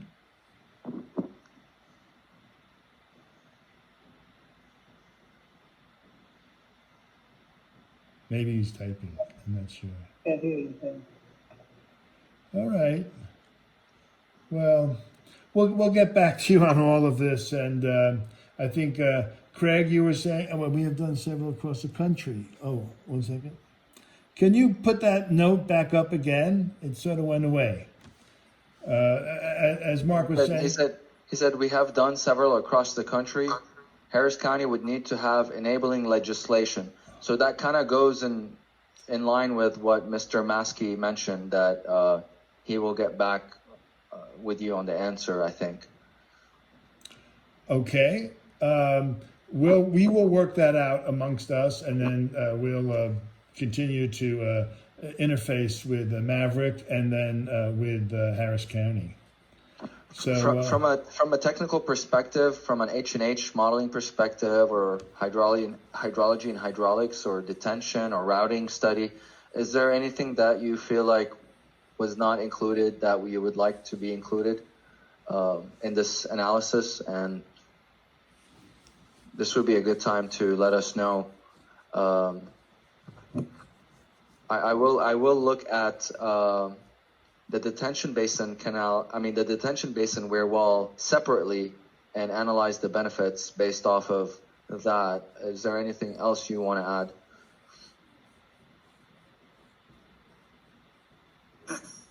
At the risk of making you do a whole lot more unpaid work, I think there is a question on how far those benefits from something like this might extend downstream. I think Atal kind of brought it up as as we get into how far does it go and does it benefit structures in that regard. So if there's a way to look at it and perform some estimates there, or as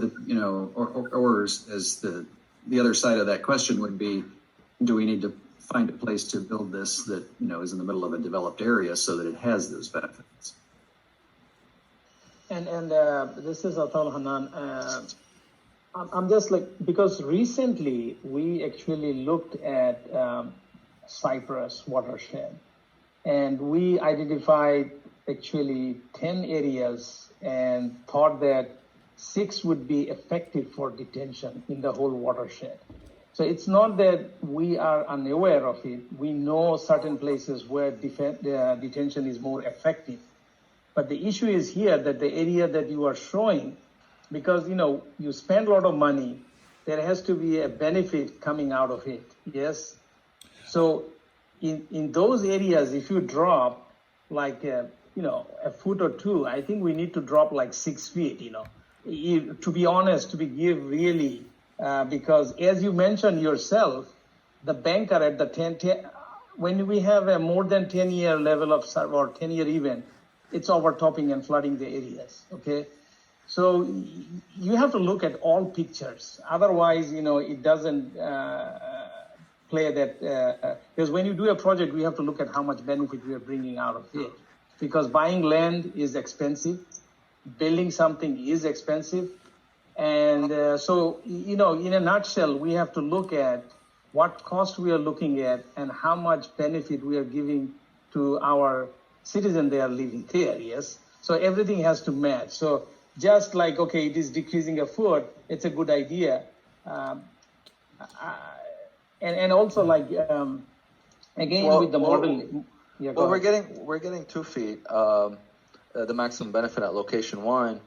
And coupled with, we have different variables at play, right? So we have the size of the pond, the depth of the channel, and you got to keep in mind for this scenario, we only, let me pull this up here. But for this scenario, our channel improvements were just surrounding the vicinity of the Weir wall. If this design coupled with additional drainage improvements or channel improvements, it could substantially increase the benefit. So this is kind of a raw, just drop in the system, fix the system, and modify the watershed just within the 400 feet that we needed to be able to fit the system.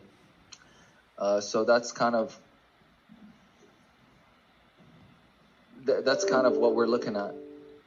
Now, Maverick, I'm sorry, I'm interrupting somebody talking. Maverick, when we spoke about this particular area, you told me this was one of the most complicated, difficult areas to analyze, but that if we were in more of an open channel, we would get even more benefit. Then I asked the same question the gentleman asked earlier, is how far down the line have you looked at this, And I think today you said maybe 30 miles. Can you talk about both of those items, please? Yes, so we are looking at doing we are looking at from a high level at analyzing kind of what reduction in the water surface elevation we can possibly get along the entire watershed. So the stream length is around 56 miles for the Cypress Creek watershed. And what we're looking at is basically the section of the watershed that we are looking at, although it's very undeveloped, it is a much bigger area than the watershed downstream. So just kind of geographically speaking, these detention ponds are capturing a lot more flow. However, when we move downstream in the watershed gets a little bit more narrow, but we end up having a little bit more, an increase of urbanization, and it's a much developed watershed the further you move downstream. So while you do have a smaller areas contributing to and tributaries contributing to the channel, they are developed and they are impervious and they are producing more runoff. So we're looking right now at balancing from a high level, like Mr. Maskey mentioned, without having to do 2D modeling for the entire watershed, or maybe look at it at a steady state scenario of what kind of cost benefit analysis or ratio we can get moving downstream the watershed. And we are in the process of looking at that right now, and we'd be happy to share more with you as we move forward. So, I mean, that's where, I am, because, I know this watershed very well, okay? So if you look at the Cypress watershed, this watershed can be divided into 2 portions, and I don't know how much familiar you are with it. 290, 290 where it intersects with Cypress, yes? Yes. Upstream of it is controlled by the overflow that you just mentioned. The overflow of 10,000, there is a big area of 2,000 square mile that overflows to Addicks. To Addicks Reservoir, that's correct. Okay, so anything you do doesn't do any help downstream of 290. You got my point? Because the overflow is so big. And if you do anything, so this here you have the benefit, but the downstream behaves differently of 290. So see, I mean, we understand it, and I was just wondering, to understand the watershed very well, just modeling is just a tool that you are pulling here and there.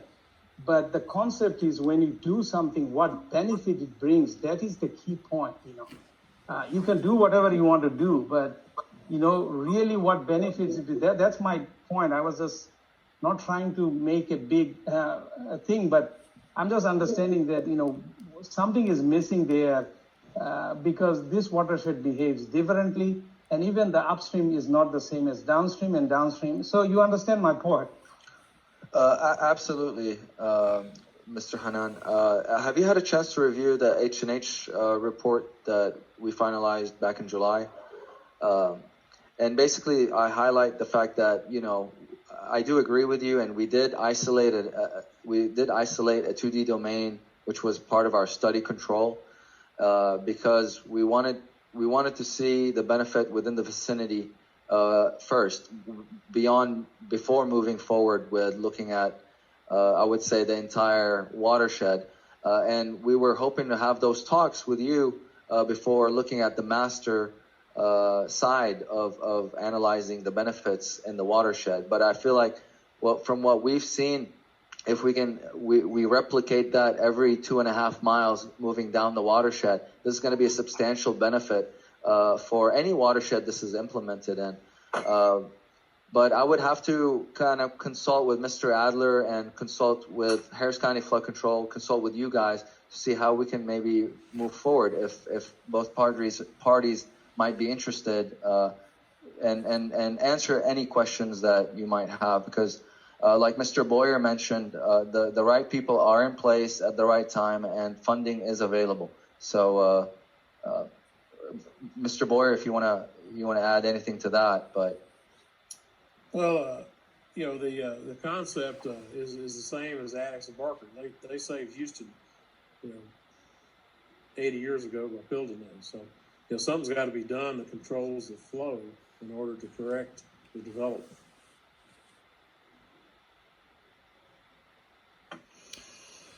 Well, that's our presentation, and thank you for those great questions.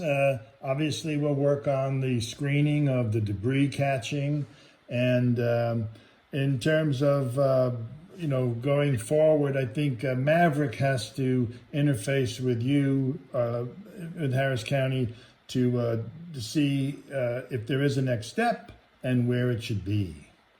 Are there other questions?